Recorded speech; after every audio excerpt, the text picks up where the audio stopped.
આજની ધર્મકથા. પ્રણામ.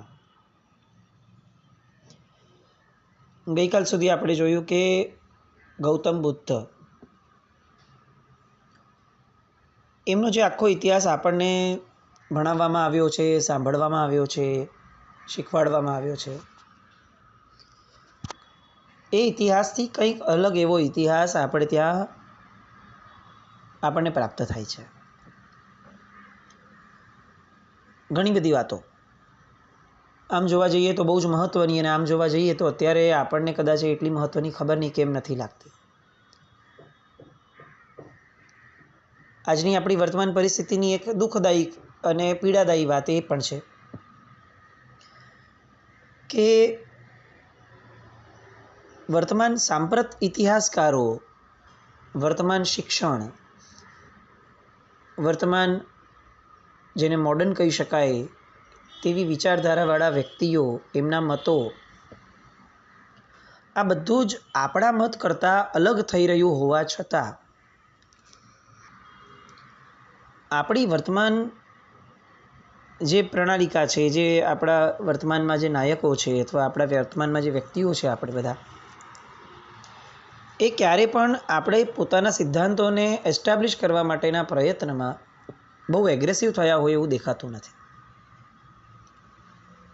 અલબત્ત એક રીઝન એવું ગણી શકાય કે આપણી સંખ્યા નાની છે, હવે બહુ નાની થઈ ગઈ છે, પણ તેમ છતાં પણ આપણે વિચાર કરીએ તો કેટલું બધું કોન્ટ્રાડિક્શન દેખાય છે આપણને વર્તમાન ઇતિહાસની અંદર, વર્તમાન ભૂગોળની અંદર.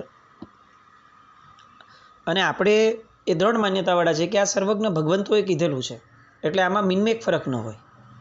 અને તેમ છતાં પણ આપણા ઘરના બાળકો એ ભણે છે કે જે આજનું વિજ્ઞાન કે આજની એ જે વિચારધારાવાળા લોકો છે એમણે એસ્ટાબ્લિશ કર્યું છે. તકલીફ એ આવીને ચોક્કસપણે ઊભી રહે છે. આજે પણ આપણે ઇગ્નોર ન કરીએ તો આપણે સમજી શકીએ છીએ કે આપણા સિદ્ધાંતો અને આપણું બાળક જે ભણે છે એ સિદ્ધાંતો, એ બેઉમાં બહુ મોટો ડિફરન્સ, અસમંજસ ઊભો થાય ને એટલો ડિફરન્સ. રીતસર બાળક આપણને પ્રશ્ન કરે કે લો આ વિજ્ઞાન તો આ કહે છે, તો તમે તો બધું આવું કહેતા હતા, અને આપણે સેટિસ્ફેક્ટરી જવાબ આપી શકીએ ને એ સ્થિતિમાં નથી, કારણ કે આપણે ક્યારે પણ આપણા સિદ્ધાંતો અથવા આપણી જે વિચારધારા છે એના ઊંડાણમાં ગયા જ નથી.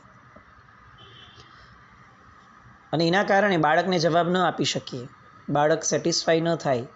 આજની પ્રજા છે, આજની જનરેશન છે, એટલે તર્કબદ્ધ રીતે જો એ પ્રૂવ ન થાય તો એની વિચારધારા, એની માન્યતા કંઈક અલગ દિશામાં જાય.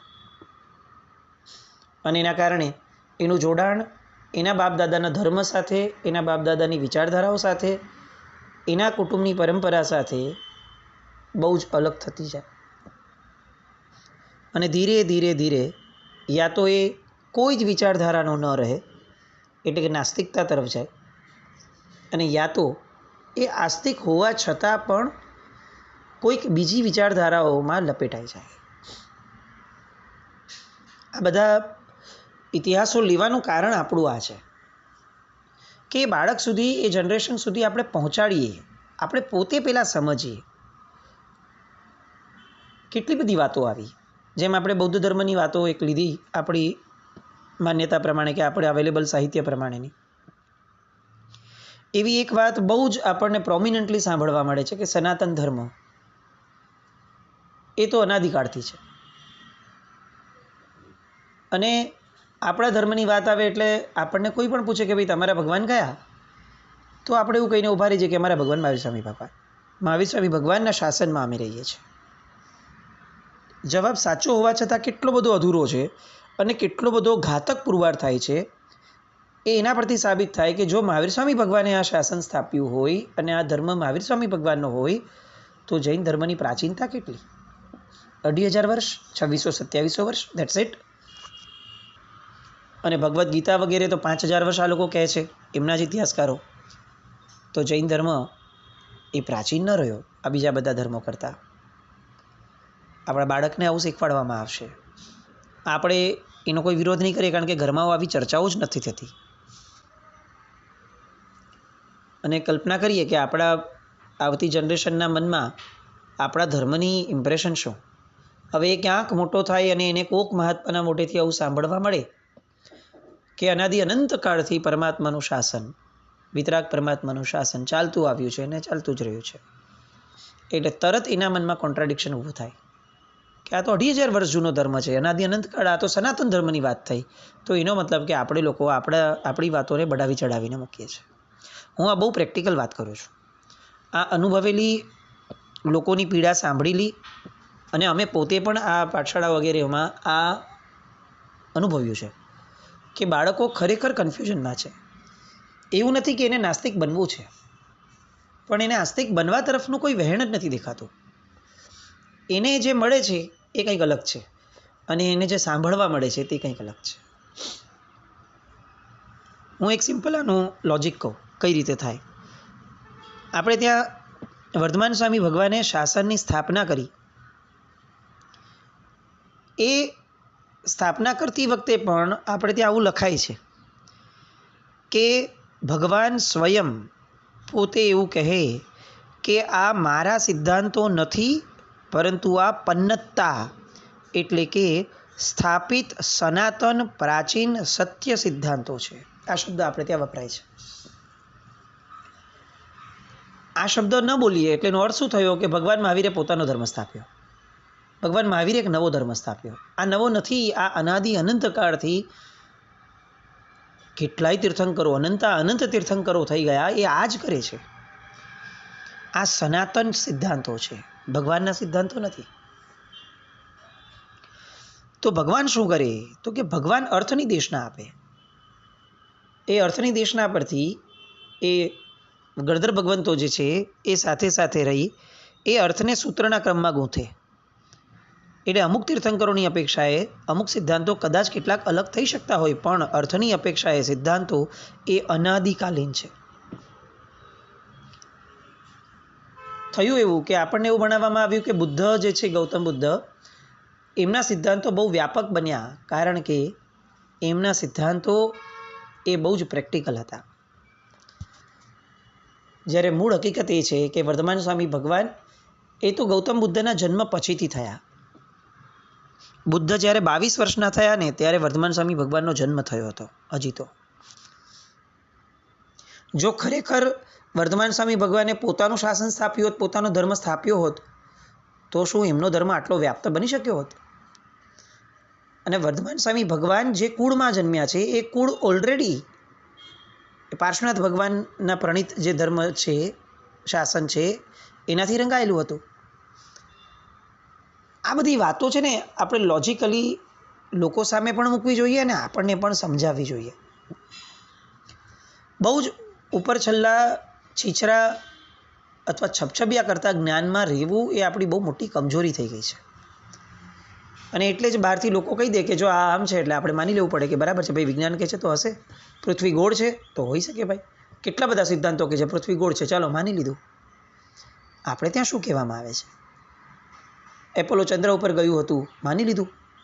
પણ આપણે વિચારીએ છીએ કે આ ચંદ્રમાં વિશે આપણે ત્યાં શું કહેવામાં આવ્યું છે?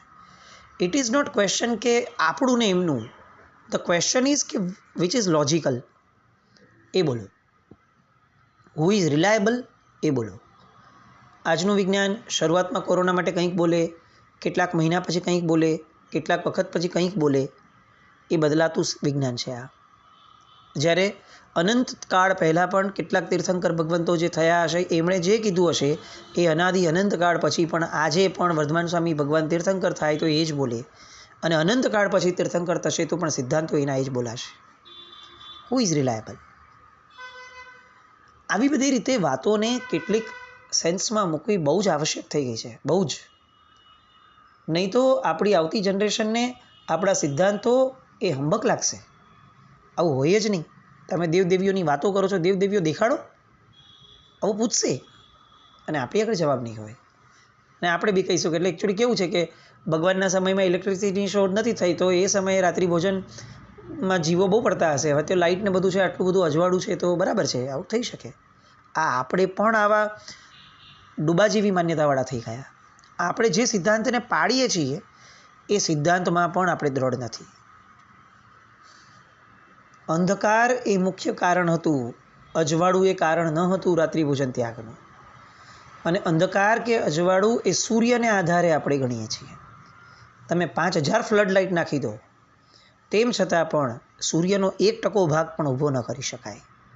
અને લાઇટ અજવાળું કરી શકે, પણ જે કુદરતની અંદરમાં જીવો છે એ જીવોને જે પ્રકાશ જોઈએ છે તે પ્રકાશ ફક્ત સૂર્ય આપી શકે. આવી કેટલી બધી વાતો જે કોન્ટ્રાડિક્ટરી છે, એમાં આપણે ઊંડા ઉતરવું બહુ આવશ્યક છે. અત્યારે આપણે ગૌતમ બુદ્ધ અને વર્ધમાન સ્વામી ભગવાન અને શ્રેણિક મહારાજાની વાતોમાં છીએ, એટલે આપણે એ પરિપ્રેક્ષમાં બહુ આગળ જતા નથી. પણ અત્યારે આ કહેવાનો મૂળ આશય આ છે કે આપણે આપણી જનરેશનને ખરેખર ધર્મ સન્મુખ બનાવવી હશે તો એને સંભળાવીને કે એને ટોકીને નહીં થાય. આપણે ચેન્જ થવું પડશે, આપણે આપણા સિદ્ધાંતોમાં અપડેટ થવું પડશે અને પછી એમને અપગ્રેડ કરી શકાશે. આપણી વાત પર આવીએ. ગૌતમ બુદ્ધ 22 વર્ષના હતા ત્યારે વર્ધમાન સ્વામી ભગવાનનો જન્મ થયો હતો. જે વાત છે એ છે ઈસવીસન પૂર્વે 599 વર્ષ. બુદ્ધએ 30 વર્ષની અવસ્થામાં જ્યારે પ્રવજ્ઞા ગ્રહણ કરી, એમની પોતાની 30 યર્સની એજ હતી, ત્યારે આ સિદ્ધાર્થ રાજકુમાર એ ગૌતમ બુદ્ધ બન્યા હતા. જૈન દીક્ષા એમણે લીધી હતી. એ સમયે વર્ધમાન સ્વામી ભગવાન 8 જ વર્ષના હતા અને પાઠશાળામાં અધ્યયન અંતે ગયા હતા. એટલે ગૌતમ બુદ્ધનો જન્મ ઈસવીસન પૂર્વે 621 વર્ષ પહેલાં થયો, 621 વર્ષે થયો અને વર્ધમાન સ્વામી ભગવાનનો એસેડ 599 વર્ષે થયો. 36 વર્ષની અવસ્થામાં ગૌતમ બુદ્ધને બૌદ્ધિક જ્ઞાનની પ્રાપ્તિ થઈ. એમણે બૌદ્ધ ધર્મનો પ્રચાર શરૂ કર્યો. એ સમયે વર્ધમાન સ્વામી ભગવાનની ઉંમર 14 વર્ષની હતી. ગૌતમ બુદ્ધ જ્યારે 52 વર્ષના થયા ત્યારે વર્ધમાન સ્વામી ભગવાને દીક્ષા ગ્રહણ કરી હતી. ઈસવીસન પૂર્વે 569, 569 years બિફોર બર્થ ઓફ ઈસુ ખ્રિસ્ત. ગૌતમ બુદ્ધ જ્યારે 65 વર્ષના થયા હતા ત્યારે ભગવાન મહાવીરને કેવળ જ્ઞાનની પ્રાપ્તિ થઈ હતી.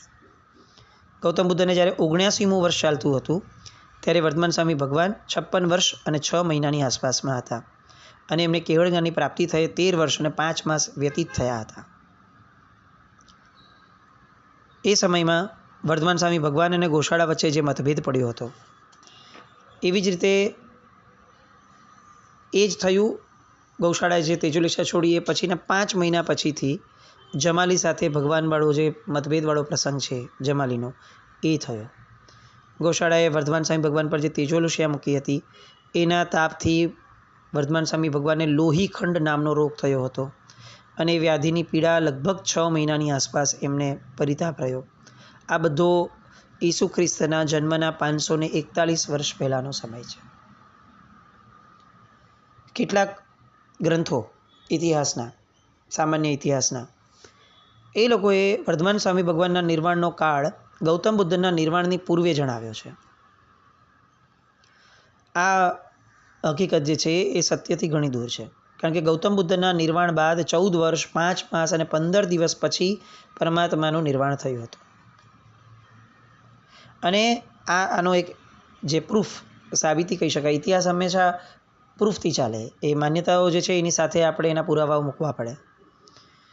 તો એનો પ્રૂફ આપતો પ્રસંગ એક થયો હતો કે ગૌશાળાએ વર્ધમાન સ્વામી ભગવાન ઉપર તેજોલિશા મૂકી.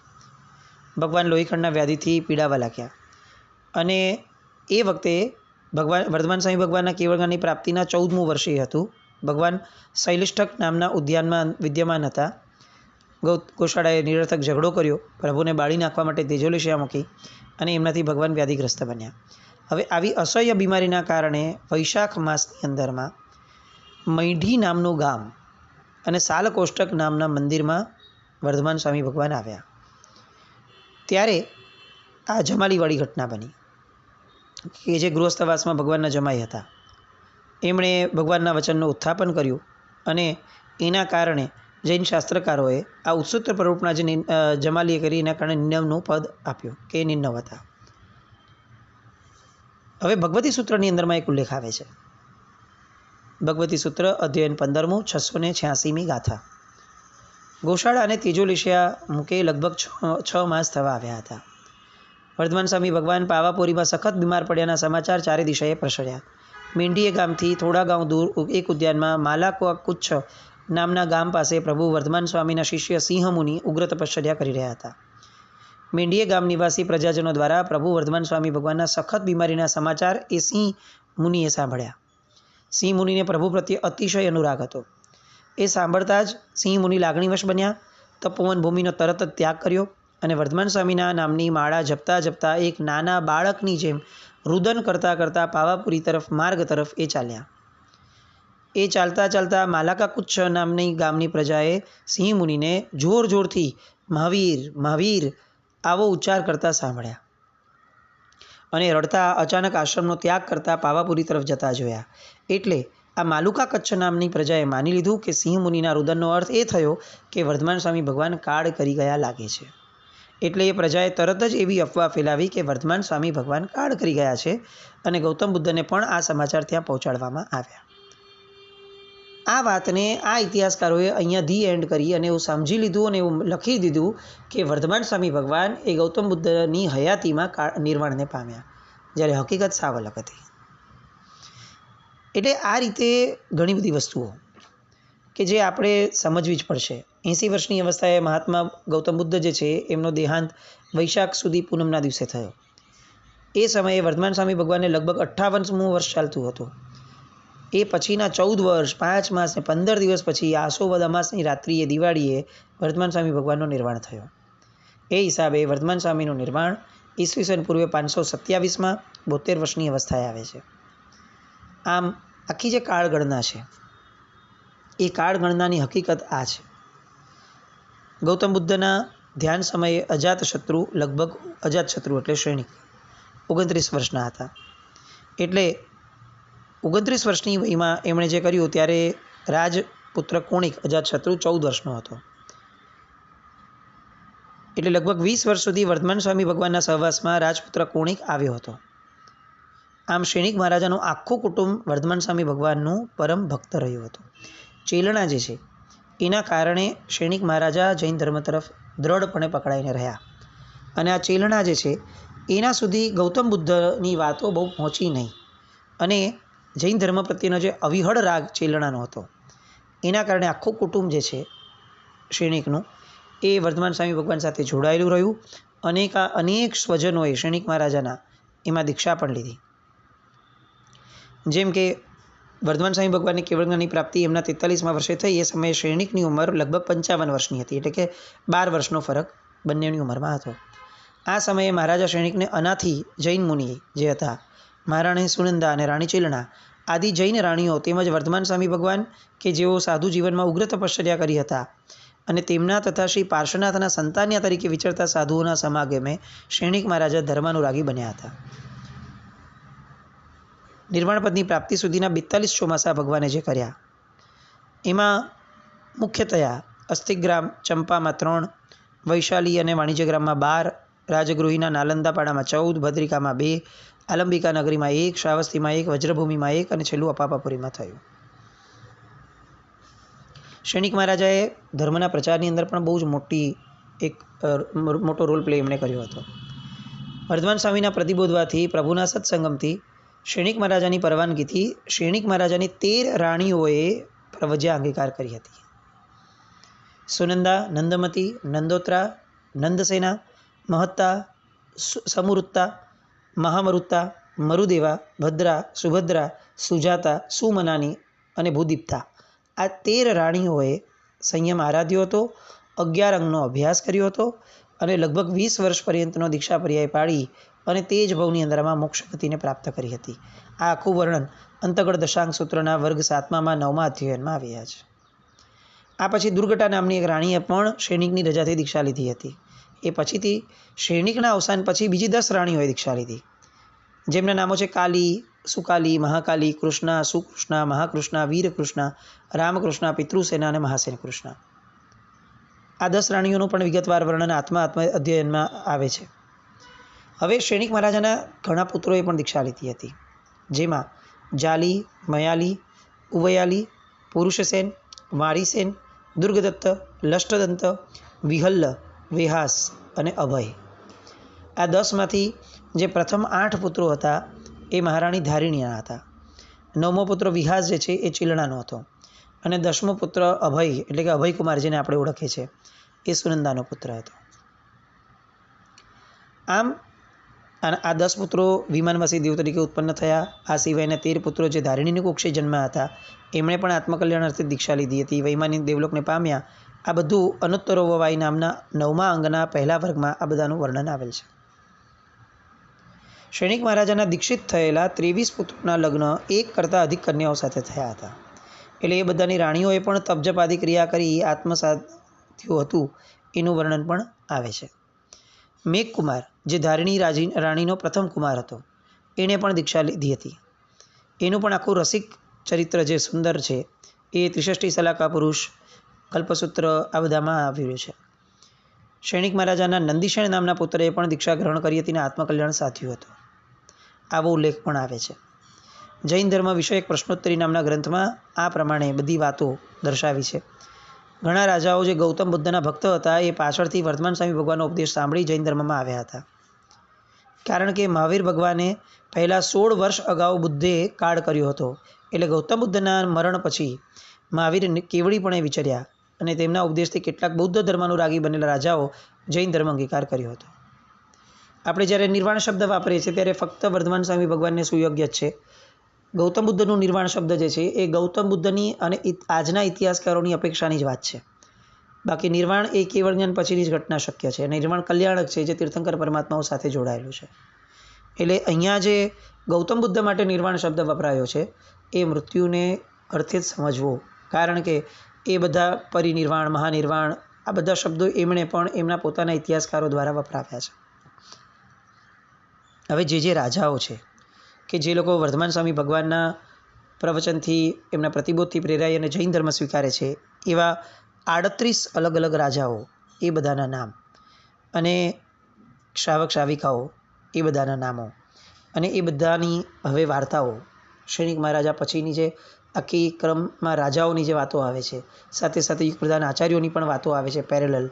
એ બધી વાતો એને ફરીથી આવતીકાલે આપણે સંવેદવા માટે મળીએ. જીનાજ્ઞામૃત કંઈ પણ બોલાય તો મિચ્છામિ દુક્કડમ જૈનમ જયતિ શાસન.